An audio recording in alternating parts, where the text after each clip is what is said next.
Bismillahirrahmanirrahim. Assalamu alaikum. My name is Khizar Ahmed Usama, subject specialist physics MK preparation के platform से आपसे मुखातिब हूँ। आज के सेशन में हम डिस्कस करेंगे 10 फरवरी 2025 को सिंध पब्लिक सर्विस कमीशन ने जो सब्जेक्ट स्पेशलिस्ट की रिक्रूटमेंट के लिए पेपर लिया था उसके सोल्यूशन के बारे में। तो बिफोर स्टार्टिंग द सेशन मैं आपको बता दूं कि इस पेपर के अंदर जो सिलेबस था वो कुछ इस तरह से डिवाइड किया गया था कि 60% of the paper was taken from the subject. That means के 30 जो एमसीक्यूज थे वो फिजिक्स से रिलेटेड थे और 20% related to the general knowledge या पाकिस्तान अफेयर्स करंट अफेयर्स जो है वो उनसे रिलेटेड था। और 20% जो था वो इंग्लिश से लिया गया था। तो स्टार्ट करते हैं आज के सेशन को। हमारे पास सबसे पहले जो है वो 30 क्वेश्चंस जो है वो आएंगे फिजिक्स से। तो first question is while launching a rocket of the weight a force of 5 into 10 to power 5 Newton is applied for 20 seconds. Calculate the velocity attained by the rocket at the end of 20 second. तो यहाँ पर कहा गया है कि एक rocket है जिसका मास 2 into 10 power 4 किलोग्राम है और उसके ऊपर 5 into 10 raised 5 न्यूटन की फोर्स अप्लाई की गई है 20 सेकेंड के लिए। तो आप ये बताएं कि उसने कितनी वेलोसिटी अटेन की आफ्टर 20 सेकेंड। तो उसके लिए हमारे पास जो इनिशियल वेलोसिटी होगी रॉकेट की दैट इज जीरो, क्योंकि वो रेस्ट से स्टार्ट हो रहा है। उसके बाद हमारे पास जो उसका मास है वो गिवन है that is 2 into 10 raised 4 kilogram और force is also given that is 5 into 10 के पावर 5 न्यूटन और टाइम भी गिवन है 20 सेकंड का। तो सबसे पहले तो हम रॉकेट का एक्सेलरेशन फाइंड करेंगे by using the relation F is equal to M A. यहाँ पर वैल्यूज पुट करेंगे तो हमारे पास एक्सेलरेशन आ जाएगा 25 मीटर पर second. Then from the first equation of the motion हम वैल्यूज को पुट करेंगे तो हमारे पास जो रॉकेट की वेलोसिटी है वो आ जाएगी दैट इज 500 मीटर पर सेकंड। तो option D is the right answer. Next हमारे पास क्वेश्चन है calculate the moment of inertia of earth about its diameter taking it to be a sphere of the 10 raised to 25 kilogram and diameter of 12,800 kilometre. तो question यहाँ पर ये है कि आप अर्थ को एक स्फीयर कंसिडर करें जिसका मास है 10 25 किलोग्राम और उसका डायमीटर है 12,800 किलोमीटर और उसका मोमेंट ऑफ इनर्शिया बताना है अबाउट इट्स डायमीटर। तो हमारे पास जो फॉर्मूला है मोमेंट ऑफ इनर्शिया का that is I is equal 2.5 mr square. ये फॉर्मूला है सफियर के लिए, क्योंकि यहाँ पे वो कहा जा रहा है कि अर्थ को एक स्फीयर कंसिडर करें। तो इसके अंदर हम वैल्यूज को पुट करेंगे तो हमारे पास आंसर आ जाएगा 1.64 10 raised 35 38 किलोग्राम पर मीटर स्क्वायर। ऑप्शन सी जो है इसका वो राइट है। नेक्स्ट हमारे पास क्वेश्चन है latent heat of vaporisation of water is 2240 joules if the work done in the process of vaporization of 1 gram is 168 joules, then the increase in the internal energy is। तो यहाँ पर जो latent heat है वो हमें given है 2240 joules पर ग्राम latent heat given है और वर्क डन भी गिवन है 168 जॉल्स। तो हमारे पास जो फर्स्ट लॉ ऑफ थर्मोडायनेमिक्स है उसका रिलेशन हमारे पास होता है delta Q is equal to del U plus delta W. तो इसको हम डेल्टा यू के लिए रीअरेंज करेंगे, वैल्यूज को पुट करेंगे तो हमारे पास आंसर आ जाएगा 2072 जॉल। तो ऑप्शन सी जो है वो उसका राइट आंसर होगा। Next, हमारे पास क्वेश्चन है the distance between two adjacent atomic planes of CaCO3 is 0.2 nanometre. The smallest Bragg scattering for 0.03 nanometre X-ray is. तो यहाँ पर एक्चुअली थोड़ा सा क्वेश्चन में प्रॉब्लम है। पहले तो हम इसको सॉल्व करते हैं। जो हमारे पास वैल्यूज गिवन है, गिवन वैल्यूज हमारे पास जो एटॉमिक डिस्टेंस है वो 0.2 नैनोमीटर है। So D is equal to 0.2 nanometre और ब्रैग स्कैटरिंग जो है वो 0.03 नैनोमीटर एक्सरे की वेवलेंथ के लिए, तो लैम्डा आ जाएगा 0.03 नैनोमीटर। तो ब्रैग्स लॉ के according 2d sine theta is equal to n lambda. इसके अंदर जब हम वैल्यूज पुट करते हैं तो हमारे पास आंसर आता है 4.30 डिग्रीज, जो कि आंसर्स में नहीं है। अगर आंसर्स के अकॉर्डिंग अगर हम सॉल्व करें तो हम हमें डी जो है वो 0.2 की बजाय 0.3 लेना पड़ेगा। तो जब हम 0.3 लेके इसको सॉल्व करते हैं तो हमारे पास आंसर आता है 0.9 डिग्री। तो ये एक थोड़ा सा इसके अंदर प्रॉब्लम था क्वेश्चन के अंदर। तो होपफुली जिसने भी इसको अटेम्प्ट किया उसको इसका फुल क्रेडिट जो है वो मिल जाएगा। नेक्स्ट हमारे पास है magnetic vector potential is a vector.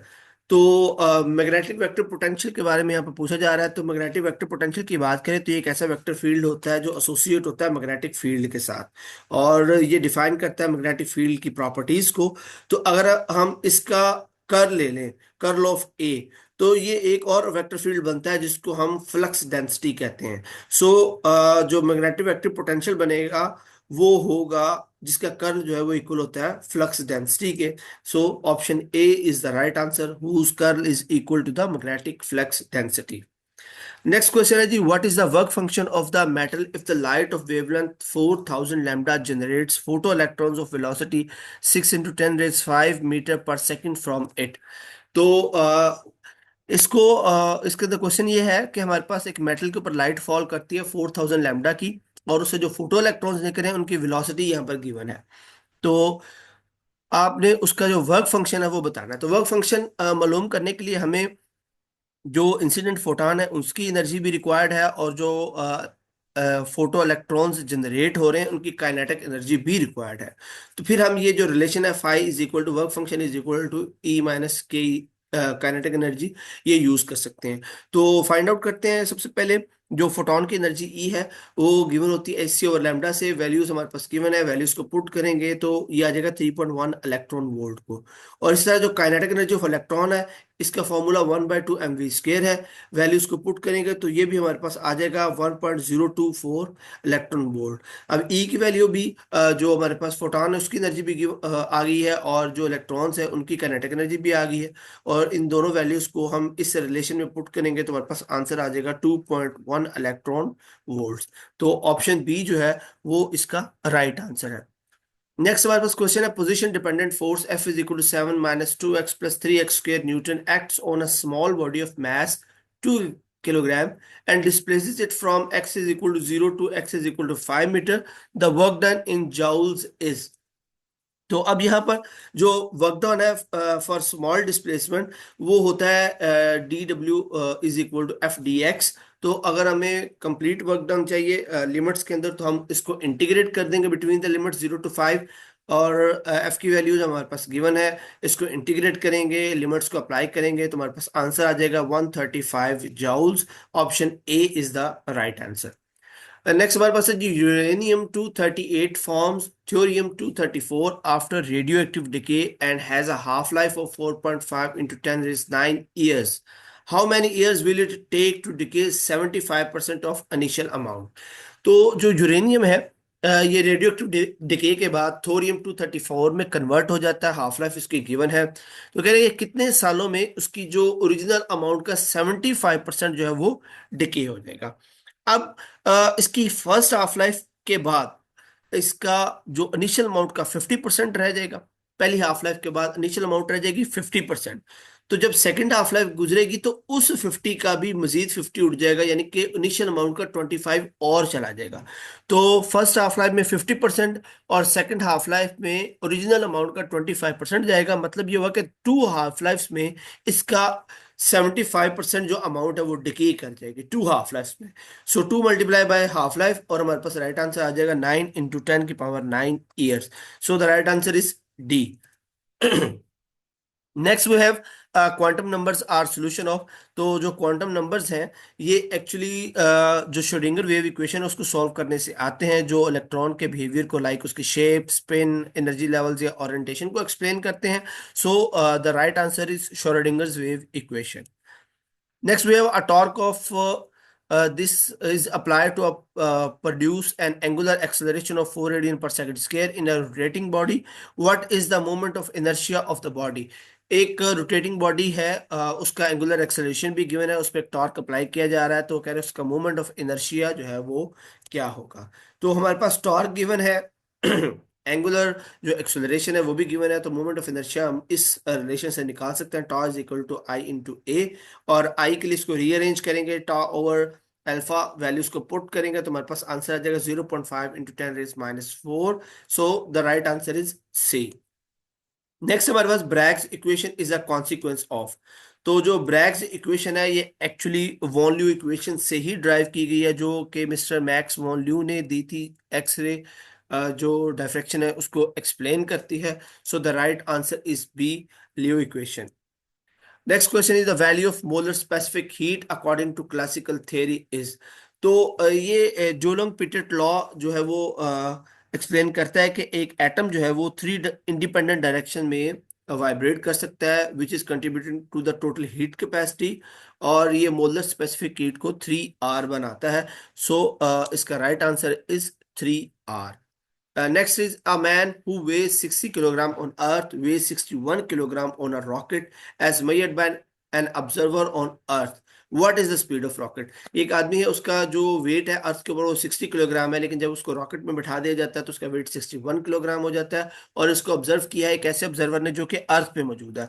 तो रॉकेट की जो स्पीड है वो बताएंगे। तो इसके लिए हम स्पेशल थ्योरी ऑफ रिलेटिविटी का एक पोस्टुलेट जो रिलेटिविस्टिक मैथ इक्वेशन है वो यूज करेंगे, that is m is equal to m naught 1 - v/c²।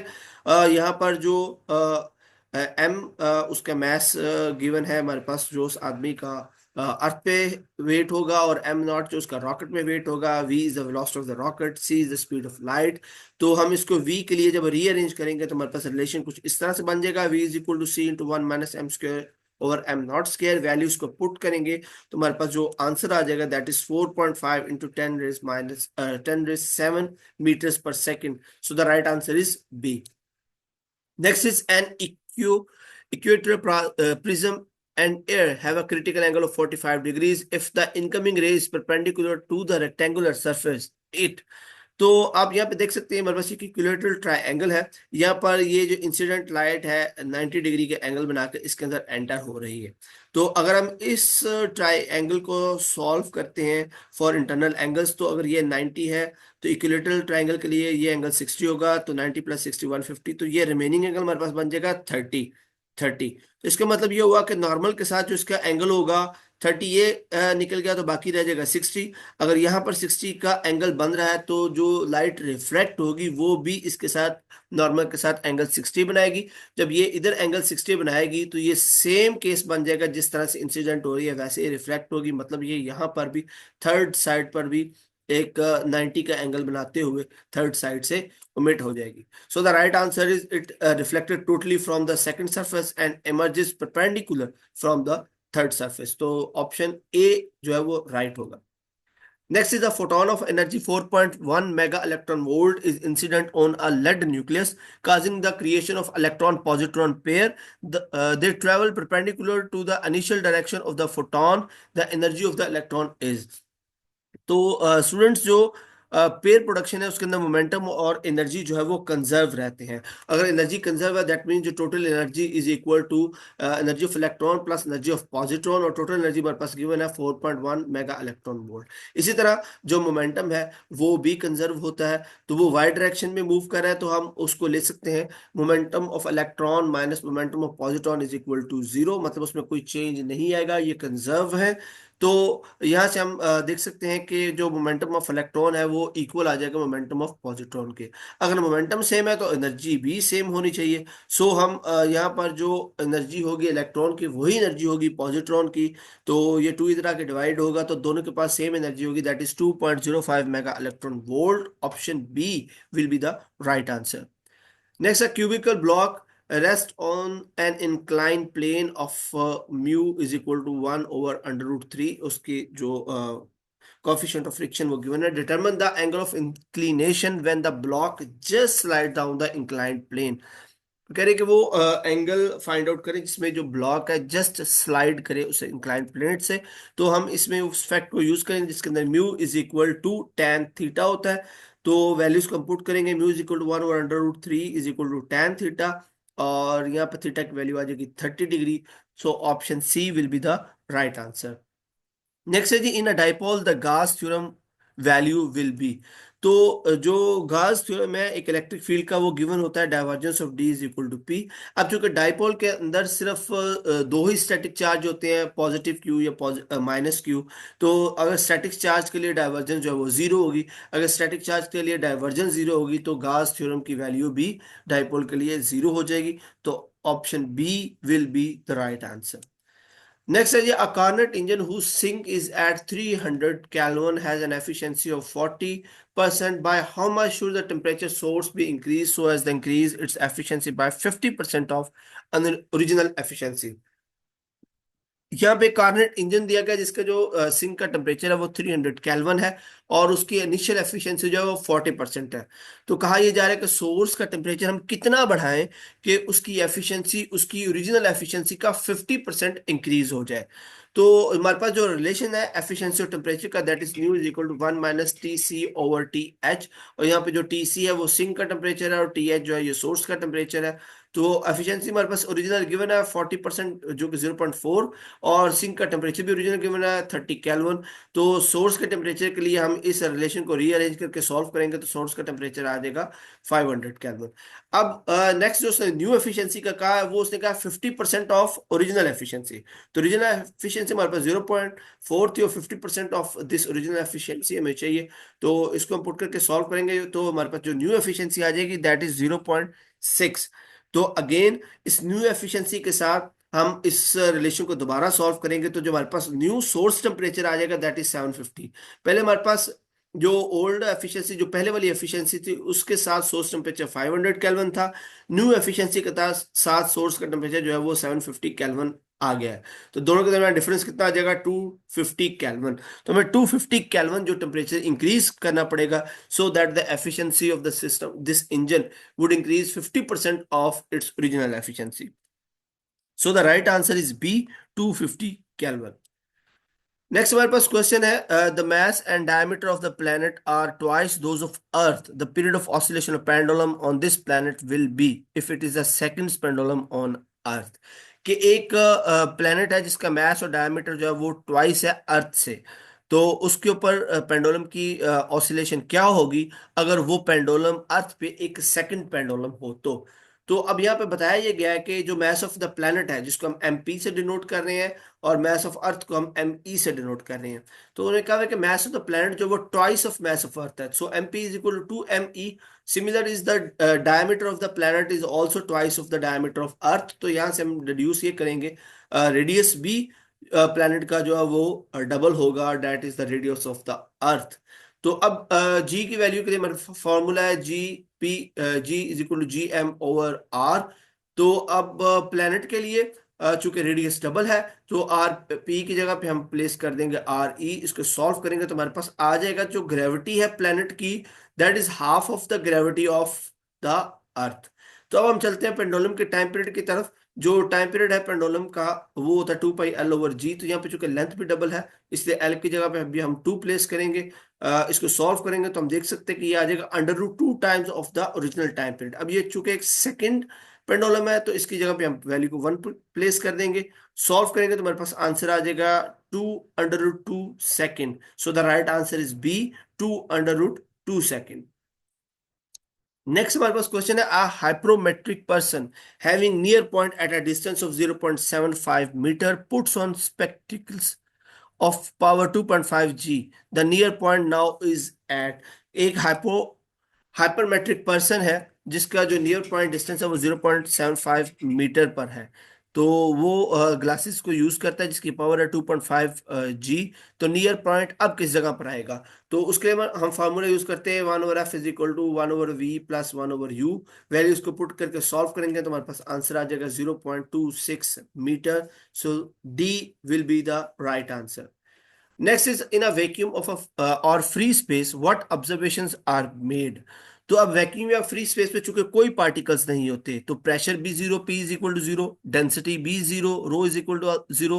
और अगर कोई पार्टिकल ही नहीं है तो कोई चार्ज पार्टिकल भी नहीं होगा तो करंट डेंसिटी J भी जीरो होगी। तो ओरिजिनल डेंसिटी भी जीरो है, करंट डेंसिटी भी जीरो है, so rho is equal to zero, J is equal to zero. तो answer C will be the right answer. ये एक फ्री स्पेस के लिए ऑब्जर्वेशन देखी जाएंगी। Next one was question is the average translation kinetic energy of oxygen molecules relative molar mass of 32 at a particular temperature is 0.048 electron volt. The translation kinetic energy of nitrogen molecules relative molar mass 28 in electron volt at the same temperature. तो अब जो message हैं वो translation kinetic energy पे कोई फर्क नहीं डालते। सो mass of the molecule does not affect the average translation kinetic energy। सो अगर ट्रांसलेशन काइनेटिक एनर्जी जो है वो नाइट्रोजन की भी वही होगी जो ऑक्सीजन की होगी। सो 0.048 electron volt.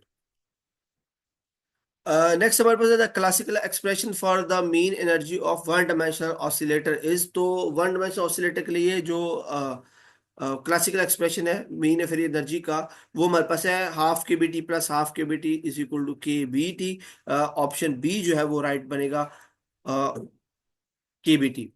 Next is the Gauss divergence theorems converts. तो जो गॉस डाइवर्जेंस थ्योरम है वो स्टेट करता है कि volume integral of the divergence of a vector field over a region is equal to the surface integral of the vector field over the boundary. तो ये convert कर रहा है वॉल्यूम इंटेग्रल को सरफेस इंटेग्रल में, सरफेस इंटेग्रल और volume integral के दरमियान रिलेशन को देता है। So the option D will be the right answer. Next is a paramagnetic material had a magnetic field intensity of 10 4 amp per meter. If the susceptibility of the material at room temperature is 3.7 10 raised minus 3, the magnetization is। तो जो magnetisation है वो actually product होते हैं magnetic field intensity और susceptibility के। तो magnetic field intensity और ससेप्टेबिलिटी दोनों की वैल्यूज हमारे पास गिवन है। तो वैल्यूज को हम पुट करेंगे तो हमारे पास जो आंसर आ जाएगा दैट इज 37 ए ओवर पर मीटर। तो ऑप्शन ए जो है वो राइट आंसर होगा। Next is what is the power factor for a series LCR circuit at resonance. तो जो पावर फैक्टर का फॉर्मूला है एक एलसीआर सर्किट में वो होता है रेजिस्टेंस ओवर टोटल इम्पिडेंस। तो रेजिस्टेंस ऑफ टोटल इम्पिडेंस, और जो टोटल इम्पिडेंस है ये सम होता है रेजिस्टेंस का, कैपेसिटिव रिएक्टेंस और इंडक्टिव रिएक्टेंस का। तो यहाँ पर at resonance capacitive inductance XC और जो इंडक्टिव रिएक्टेंस एक्सएल है ये दोनों इक्वल होंगे। सो ये वाला जो फैक्टर है एक्सी माइनस एक्सएल ये सारा फैक्टर हो जाएगा जीरो। इसको हम फर्दर सॉल्व करते हैं तो ये आ जाता है वन। तो जो पावर फैक्टर है एलसीआर सर्किट में एट रेजोनेंस वो होगा वन। तो option D will be the right answer. Next is if a satellite is orbiting as close to the Earth's surface as possible, तो तब उसकी स्पीड जो है वो मैक्सिमम होगी। कोई सैटेलाइट जितना अर्थ के क्लोज जाता जाएगा तो फॉलिंग को अवॉइड करने के लिए उसकी स्पीड भी उतनी ही बढ़ती जाएगी ताकि वो अर्थ के अंदर फॉल ना करे और अपने ऑर्बिट को जो वो मेंटेन कर सके। तो उसकी वेलोसिटी जो है वो मैक्सिमम हो गया। वेलोसिटी चूंकि उसकी एनर्जी से रिलेट करती है, डायरेक्टली रिलेट करती है, अगर वेलोसिटी ज्यादा होगी तो उसकी एनर्जी भी मैक्सिमम होगी। सो the option will be A, its speed is maximum. Next हमारे पास है what does Kepler's law of period relates. तो केपलर्स का जो थर्ड लॉ है उसको हम लॉ ऑफ पीरियड कहते हैं, जिसके मुताबिक square of the time period of the planet is directly proportional to the cube of semi major axis. तो ये रिलेट कर रहा है टाइम पीरियड को और सेमी मेजर एक्सिस को। सो the option A will be the right answer. Next is if two bodies moving in opposite directions with non-zero velocities, which of the following statement is true। कि अगर दो bodies जो है वो opposite direction में जा रही हैं नॉन जीरो वेलोसिटीज के साथ तो कौन सी स्टेटमेंट ट्रू होगी। तो अगर लेट्स सपोज उनकी जो वेलोसिटी है that is v1 and v2, तो जो उनकी रिलेटिव वेलोसिटी बन जाएगी that will also v1 plus v2। अब दोनों नॉन जीरो है तो उनका सम भी एक नॉन जीरो होगा, ग्रेटर देन वन होगा। सो द जो स्टेटमेंट है relative velocity is greater than absolute velocity, ये राइट होगी। तो option A is the right answer. Next is which of the following concept introduce by Einstein led the foundation of the modern quantum mechanics. तो 1905 में उन्होंने quantize energy photon का एक concept दिया था bye using the photo electric effect experiment. तो जो quantize energy photons की उन्होंने बात की थी, उन्होंने जो मॉडर्न फिजिक्स जो है उसकी बुनियाद रखी थी और इसी की बेस पर उनको 1921 में नोबेल प्राइज से भी नवाजा गया था। तो क्वांटाइज एनर्जी फोटॉन्स जो है इन्होंने वेव पार्टिकल ड्यूअलिटी और क्वांटम थ्योरी दोनों की बुनियाद रखी थी जो आज की मॉडर्न फिजिक्स उस पर बेस करती है। So the right answer is photo electric effect. Next is अच्छा स्टूडेंट, यहाँ तक 30 क्वेश्चन जो थे फिजिक्स से रिलेटेड वो कंप्लीट हो गए हैं। आगे हमारे पास जो 10 क्वेश्चंस हैं वो होंगे करंट अफेयर्स के और 10 होंगे इंग्लिश के। तो उसमें से जो फर्स्ट क्वेश्चन आता है that is Indus water treaty Sindh तास का मुआहदा जो है वो साइंड इन 19 सितंबर 1960 बाय। तो 19 सितंबर में जो सिंध तास का मुआहदा था वो इंडिया और पाकिस्तान के दरमियान वर्ल्ड बैंक ने करवाया था। वर्ल्ड बैंक इसका गारंटर था, जिसके मुताबिक जो वेस्टर्न रिवर्स है जैसे कि सिंध झेलम और चनाब वो उसके ऊपर पाकिस्तान का जो हक है वो माना गया था, और जो ईस्टर्न रिवर्स है जैसे रावी ब्यास और सतलुज उसके ऊपर इंडिया का जो राइट है वो माना गया था। तो इसको जो 19 सितंबर में कराची में साइन किया गया था और पाकिस्तान की तरफ से उस वक्त के जो president field marshal general Ayub Khan और Indian prime minister Pandit Jawaharlal Nehru, इन्होंने इसको साइन किया था कराची के अंदर। So the right answer is Jawaharlal Nehru and Ayub Khan. Next is the Katpana desert is a cold desert located in. तो जो काटपाना डेजर्ट है ये दुनिया का 16वां सबसे बड़ा डेजर्ट है, और इसको कोल्ड डेजर्ट कहा जाता है क्योंकि ये ठंडा बर्फ से ढका हुआ है, और ये सकर्दू में 2226 मीटर की हाइट, सी लेवल की हाइट पर मौजूद है। So the right answer is Skardu. Next is anemometer is the instrument use for measurement of. जो एनेमोमीटर है ये विंड स्पीड के लिए यूज किया जाता है। इसके अंदर ये जो बाउल से लगे हुए हैं ये हवा के साथ घूमते हैं और हमें हवा की स्पीड की रीडिंग देते हैं। सो the right answer is a, wind speed. Next is the headquarter of Asian development bank is located in. तो जो एशियन डेवलपमेंट बैंक उसका हेडक्वार्टर फिलीपींस मनीला में है, और पाकिस्तान उसके लोन्स का सबसे बड़ा रिसिपिएंट है। 2022 तक उसे तकरीबन 5.58 बिलियन यूएस डॉलर जो है वो एशियन डेवलपमेंट बैंक ने पाकिस्तान को दिए हैं, जो उसको उसका सबसे बड़ा लैंडर बना देता है। So right answer is Philippine. Next is An Naml. An Naml is a chapter in the holy Quran which means. तो सूरत अन-नमल जो है वो 27वें पारे में है कुरान पाक के, जिसका मतलब होता है चूंटी दी आंट, और ये एक मक्की सूरत है। So the right answer is arts. आगे जी, व्हेन बैटल ऑफ गजवा बदर फॉट। तो जो गजवा बदर है वो कब लड़ी गई थी? गजवा बदर मंगल के दिन 13 मार्च 626 या 17 रमजान 2 हिजरी को लड़ी गई थी। हिजरत के 2 साल के बाद बदर के मुकाम पर लड़ी गई थी, जिसमें आका करीम हजरत मोहम्मद सल्लल्लाहु अलैहि वसल्लम वो कमांड कर रहे थे सहाबा कराम को, और दूसरी तरफ से जो कुफार की आर्मी थी उनको लीड कर रहे थे अबू जहल।